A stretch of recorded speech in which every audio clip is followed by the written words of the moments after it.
미국의 연간 국방비는 1조 달러입니다. 이 돈이면 미국 전 국민에게 무상의료를 제공할 수 있습니다. 그런데 미국은 이 돈을 줄이기는커녕 매년 늘리고 있습니다. 중국도 늘리고 러시아도 늘리고 한국도 늘리고 있습니다. 왜 어떤 나라도 먼저 멈추지 못하는 걸까요? 오늘은 군비 경쟁이 왜 시작됐고 왜 아무도 멈출 수 없는지, 그리고 미래에는 어떤 새로운 군비 경쟁이 벌어지고 있는지 완전히 이해해드리겠습니다. 군비 경쟁이라고 하면 냉전 시대의 미국과 소련을 떠올리실 겁니다. 핵무기를 서로 더 많이 만들겠다고 경쟁하던 그 시절 말이죠. 하지만 군비 경쟁은 냉전에서 끝나지 않았습니다. 지금 이 순간에도 전 세계는 AI 무기, 극초음속 미사일, 우주 군사화를 놓고 치열한 경쟁을 벌이고 있습니다. 더 충격적인 사실이 있습니다. 군비 경쟁에는 구조적으로 멈출 수 없는 이유가 있습니다. 게임이론이라는 학문이 이것을 수학적으로 증명합니다. 마치 두 사람이 서로를 믿지 못해서 최선의 선택을 할 수 없는 것처럼 국가 간에도 똑같은 딜레마가 작동합니다.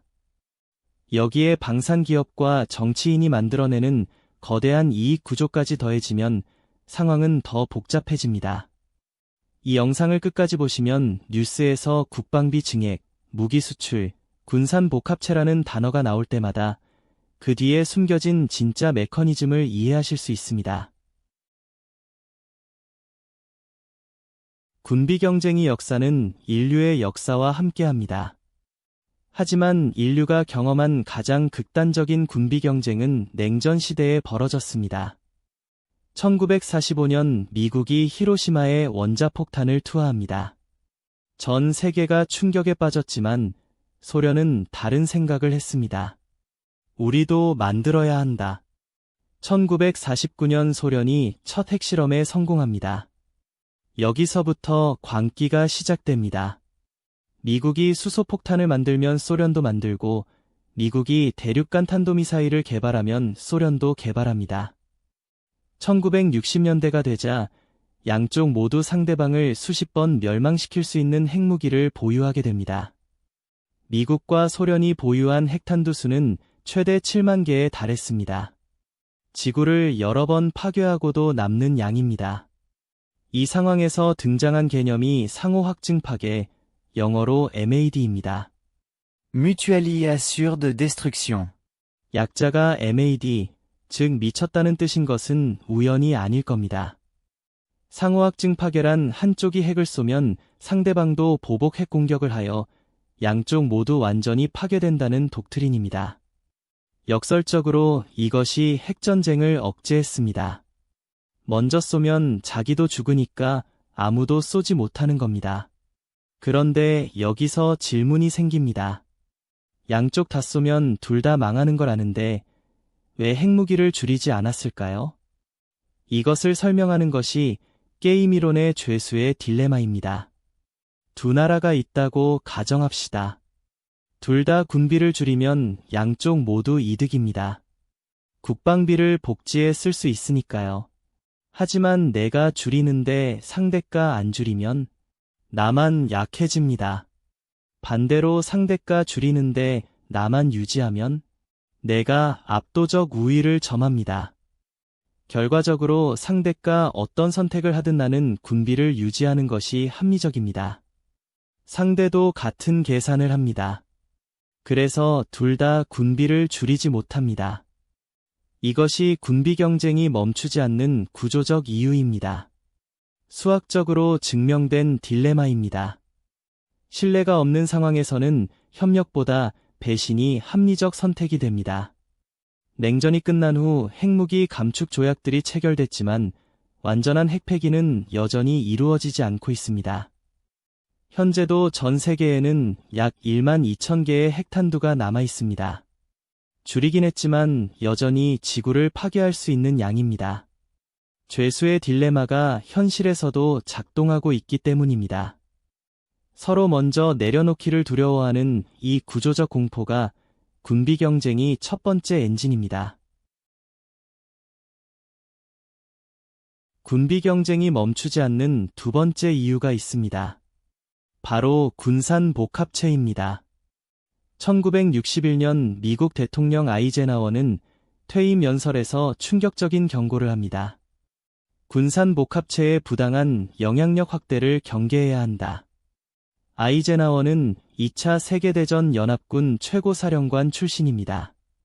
군인 중에 군인이 군대를 경계하라고 한 겁니다. 군산 복합체란 무엇일까요? 군대, 방산기업, 그리고 정치인이 만드는 이익 공동체입니다. 방산기업은 무기를 팔아야 이익을 냅니다. 무기를 팔려면 국방비가 늘어야 합니다. 국방비를 늘리려면 위협이 있어야 합니다. 이 구조가 스스로를 영속시킵니다. 구체적으로 보겠습니다. 미국 최대 방산 기업 록히드 마틴의 연매출은 약 700억 달러입니다.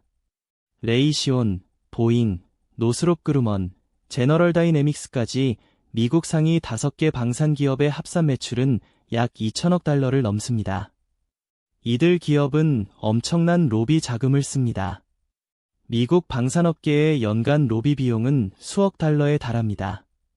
의회에 로비스트를 보내 국방 예산 삭감을 막고 신규 무기 프로그램을 밀어붙입니다.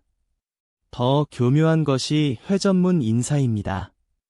국방부 고위 관료가 퇴직 후 방산기업의 임원이 됩니다. 방산기업 출신이 국방부 고위직에 임명됩니다. 무기를 사는 사람과 파는 사람이 같은 편인 겁니다. 방산기업들은 일자리도 만듭니다. F-35 전투기 하나를 만드는데 미국 46개 주의 수천 개 기업이 참여합니다. 의도적으로 부품 공급망을 전국에 분산시켰습니다. 왜냐하면 어떤 의원이 F-35 예산을 삭감하려 해도 자기 지역구의 일자리가 날아가기 때문에 반대할 수 없습니다. 천재적인 전략입니다. 이 구조는 미국만의 문제가 아닙니다.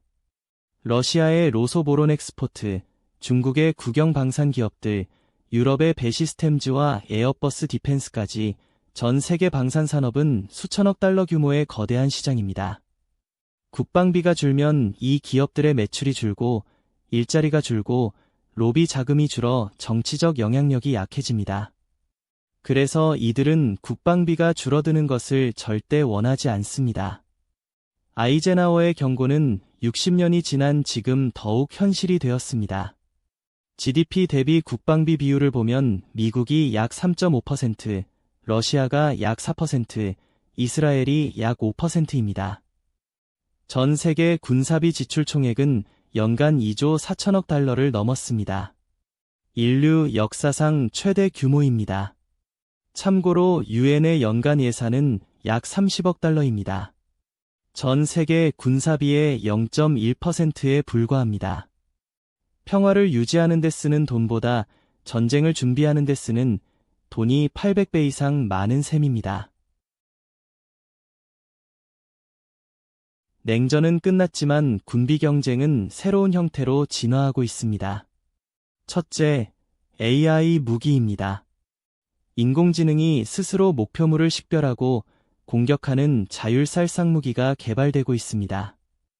드론 군집이 AI의 지휘 아래 대응을 이루어 공격하는 기술이 이미 시험 단계에 있습니다.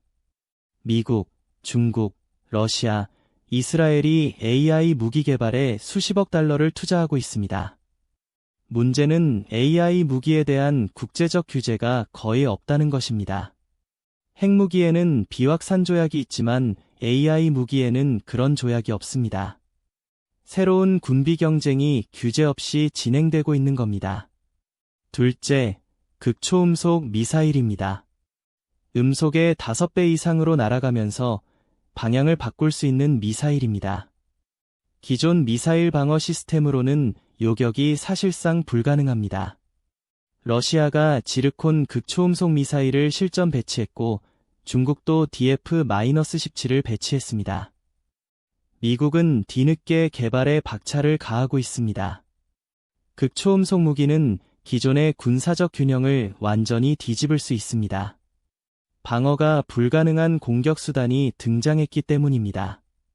셋째, 우주의 군사화입니다. 미국은 2019년 우주군을 창설했습니다. 독립군종으로 우주를 전장으로 규정한 겁니다. 위성을 파괴하는 위성 요격 무기, 우주에서 지상을 공격하는 무기, 위성 통신을 교란하는 전자전 장비가 개발되고 있습니다. 현대전에서 위성은 핵심입니다. GPS, 통신, 정찰 모두 위성에 의존합니다. 위성을 파괴하면 적의 군사력을 무력화할 수 있습니다. 우리나라의 상황도 살펴보겠습니다. 한국의 국방비는 GDP 대비 약 2.8%로 세계 상위권입니다. 연간 약 60조 원 이상을 국방에 씁니다. 북한의 핵위협, 중국의 군사적 부상, 일본의 재무장까지 한국은 동북아 군비 경쟁이 한복판에 있습니다. 징병제를 유지하는 것도 이 때문입니다. 약 50만 명의 상비군을 유지하고 있으며 이것은 인구 대비 세계 최대 수준입니다. 그렇다면 군비 경쟁은 영원히 멈출 수 없는 걸까요? 역사적으로 군비 경쟁이 멈춘 사례가 있습니다. 1922년 워싱턴 해군 군축 조약은 주요 강대국의 군함 건조를 제한했습니다. 냉전 시대의 SLT, 스타트 조약은 핵탄두 수를 줄이는 데 기여했습니다. 하지만 이런 조약들은 새로운 무기가 등장하면 무력화됩니다. 핵은 줄였지만 AI 무기, 극초음속 미사일, 사이버 무기에는 규제가 없습니다. 군비 경쟁이 형태만 바뀔 뿐 본질은 변하지 않습니다. 사이버 전쟁도 빼놓을 수 없습니다. 적국의 전력망, 금융 시스템, 통신 인프라를 마비시키는 사이버 공격 능력을 각국이 경쟁적으로 키우고 있습니다. 눈에 보이지 않는 전장에서도 치열한 군비 경쟁이 벌어지고 있는 것입니다. 죄수의 딜레마가 존재하는 한, 군산 복합체가 존재하는 한, 국가 간 불신이 존재하는 한 군비 경쟁은 계속될 것입니다. 정리하겠습니다. 군비 경쟁이 멈추지 않는 이유는 크게 세 가지입니다. 첫째, 죄수의 딜레마입니다. 상대가 어떤 선택을 하든 나는 군비를 유지하는 것이 합리적이기 때문에 아무도 먼저 멈추지 못합니다. 둘째, 군산 복합체입니다.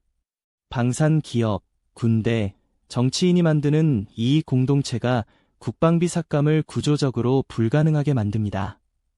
셋째, 기술 진화입니다. 핵무기를 규제하면 AI 무기가 등장하고 미사일을 막으면 극초음속 무기가 나옵니다.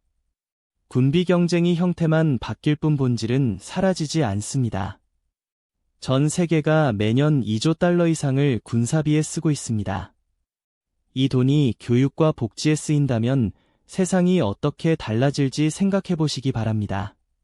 앞으로 뉴스에서 국방비 증액, 무기 수출, 신형 미사일 같은 단어가 나오면 그 뒤에 숨겨진 구조적 메커니즘을 떠올려 보세요.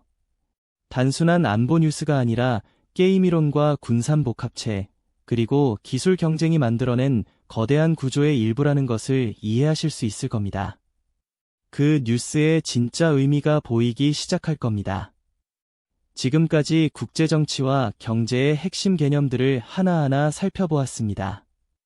이 시리즈를 통해 세상을 보는 눈이 조금 더 넓어지셨길 바랍니다. 채널 구독하시고 알림 설정까지 해두시면 새로운 지식 영상을 바로 만나실 수 있습니다. 시청해주셔서 감사합니다.